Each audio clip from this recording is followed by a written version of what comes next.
سلام بچه‌ها. امروز با خودم گفتم وقتی دارم فقط شورت 2 دقیقه‌ای میسازم چرا یه بار یه ویدیوی بلند و خوب نسازم. گفتم بیام یه سوال باحالو بررسی کنم. اگه شخصیت‌های سریال‌های مختلف بیفتن وسط دنیای مردگان متحرک، هر کدومشون چند فصل میتونن دووم بیارن؟ شماره 1. والتر وایت.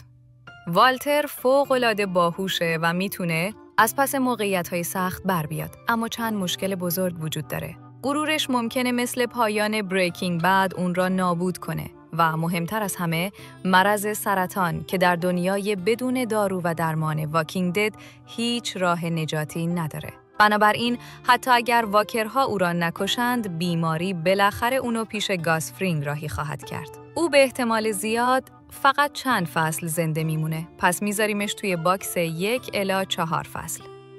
شماره 2. تد لاسو. تد اونقدر مهربونه که حتی به دشمنش هم چای میده. خب اینجا آخرالزمانه، نه لیگ برتر. به همه اعتماد میکنه و همین باعث میشه آدمهای اشتباه رو راه بده تو گروهش. نه مبارزه بلده، نه تیراندازی، نه هیچ مهارت بقا. بیشتر سعی میکنه دنیا رو با حرف خوب کنه که اینجا کار نمیکنه. وقتی شرایط سخت میشه، دلش نمیاد تصمیم‌های سخت بگیره. زیادی خوشبینه. تو واکینگ دد خوشبینی جواب نمیده. روحیه تیمسازیش عالیه، اما اینجا تیم بد بسازی نابود میشی. خلاصه تد قهرمان خوبیه، ولی نه تو دنیایی که قانونش یا به جنگ یا به میر هستش. پس میذاریمش توی باکس 1 فصل یا کمتر. شماره 3. سال گودمن. سال شاید از نظر فیزیکی قوی نباشه، اما از نظر ذهنی یکی از زرنگ‌ترین آدم‌هایی است که می‌توانید در دنیای واکینگ دد داشته باشید. او بارها از موقعیت‌های مرگبار فرار کرده و استاد حفظ جان خودشه.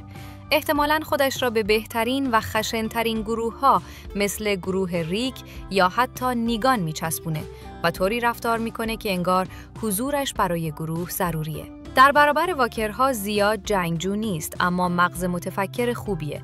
با این اوصاف سال احتمالاً تقریباً تمام فصل‌ها را زنده میمونه.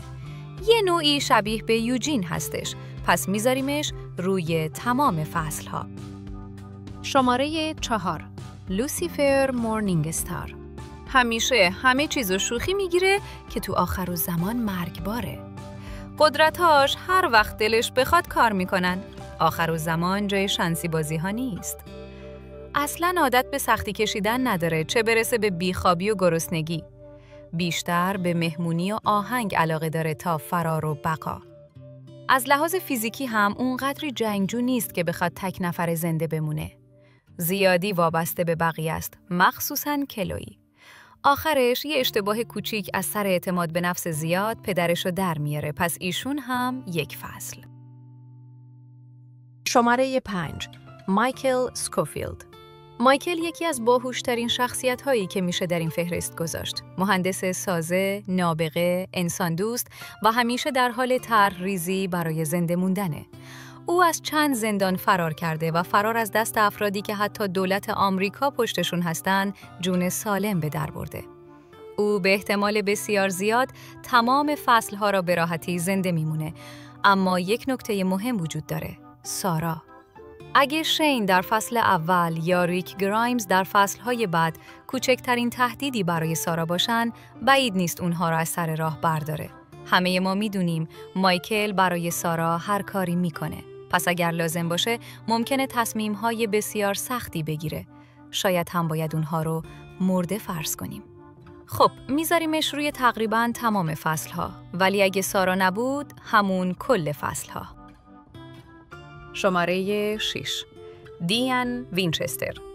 اگر سوپرنچرال رو دیده باشین دلیلش واضحه. دیان از برزخ جون سالم به در برده، به جهنم رفته و برگشته، با لوسیفر و حتی خدا روبرو شده و روزانه موجودات ماورایی سنگین‌تر از واکرها رو شکست داده. وجود چنین کسی در واکینگ دد یعنی تضمین بقا. دیان 100% تمام فصل‌ها رو زنده میمونه. میتونه مثل ریک یا نیگان نقش اول سریال باشه. خیلی کوتاه بود نه؟ پس تمام فصل‌ها. شماره 7. دکستر. مورگان دکستر. فوق‌العاده باهوش، قدرتمند و با تجربه است. او قاتل سریالیه، اما فقط مجرمان خطرناک رو هدف میگیره و همین باعث میشه در گروه ریک تبدیل به کار جمع کنه ریک بشه. اون میتونه یکی از بهترین همتیمی‌های ریک باشه. او اجتماعی نیست، کمتر با گروه‌ها راحته، اما قابلیت‌هایش این ضعف را جبران میکنن. با همه اینها، دکستر احتمالاً تمام فصل‌ها را دوام میاره. شماره 8. جو گودبرگ. جو خیلی باهوشه، اما وسواس و پارانویاش باعث اشتباهات بزرگ میشه. تو واکینگ دد نمیتونی با هر کسی رابطه مریض بسازی. آدم‌ها اینجا خطرناکترن. حواسش همیشه درگیر یه نفره. یو و فقط یو. آقا ماشالله رو هم ببینه میگه یو. همین باعث میشه اطراف رو نبینه. تو کارهای مخفی کاری خوبه، ولی با دست جمعی واکرها نمیتونه کنار بیاد. هرچی هم زرنگ باشه، آخرش یه اشتباه احساسی میکنه و گیر میفته. اگه با یه گروه بد قاطی بشه، لحظه‌ای هم براش نمیمونن. مخصوصاً اگه دکستر مورگان هم تو این یونیورس باشه. خب دکستر هم شکارچی آدم بد هاست، پس احتمال زیاد دکستر زودتر از واکرها میزنه جو رو حذف میکنه. نتیجه 1 فصل یا کمتر. شماره 9. سونگ گی هون یا بازیکن 456. این آدم از جهنم اسکوید گیم 2 بار بیرون آمده و بارها در موقعیت‌های مرگبار مقاومت کرده. هم توان جسمی دارد و هم توان روانی. اون عادت داره تحت فشار سنگین تصمیم درست بگیره و همین ویژگی در واکینگ دد فوق‌العاده مهمه. پس او به احتمال زیاد تمام فصل‌ها را دوام میاره اگه خودکشی نکنه. آقای انسان‌ها اسب نیستن. شماره 10. هاپر. آدم قویه، اما مشکلش اینه که خیلی احساسی تصمیم میگیره. وقتی کسی براش مهم باشه، بدون فکر میپره وسط خطر. واکینگ دد جای قهرمان بازی‌های ناگهانی نیست. هر اشتباه مساوی مرگه. وزنش و استایل جنگیدنش باعث میشه تو فرار از گله واکر گیر بیفته. پشت سر هم زنده موندن از سختی‌ها؟ نه. اینجا شانس همیشه باهات نیست. خیلی سریع خسته میشه و دنیای واکینگ دد هیچ وقت استراحت نمیده. آدم خوبیه، اما آدم خوبها اینجا معمولاً زیاد نمیمونن. احتمالاً 2 فصل دووم میاره. بعدش یه اشتباه احساسی کارشو میسازه. مثلا پاش میخوره به یک تنه درختی، واکرها هم میارن میخورنش. شماره 11. شلدون کوپر. شلدون به یه لکه رو لباسش حساسه. کلاً با دیدن یه سوسک سکته میکنه. چه برسه به واکر. هیچ مهارت بقایی نداره. نه آشپزی، نه دفاع، نه حتی رانندگی درست حسابی. تو شرایط استرس شدید کامل هنگ میکنه. مغزش خاموش میشه. نمیتونه با بی‌نظمی کنار بیاد. یه ذره درد میکشه، جیغ میزنه. فیزیکاً 0. مدام غر میزنه و حواس بقیه رو پرت میکنه. خلاصه واکینگ دد براش نیست. همون اتاق خودش امن‌تره. پس ایشون میره باکس. 1 فصل یا کمتر.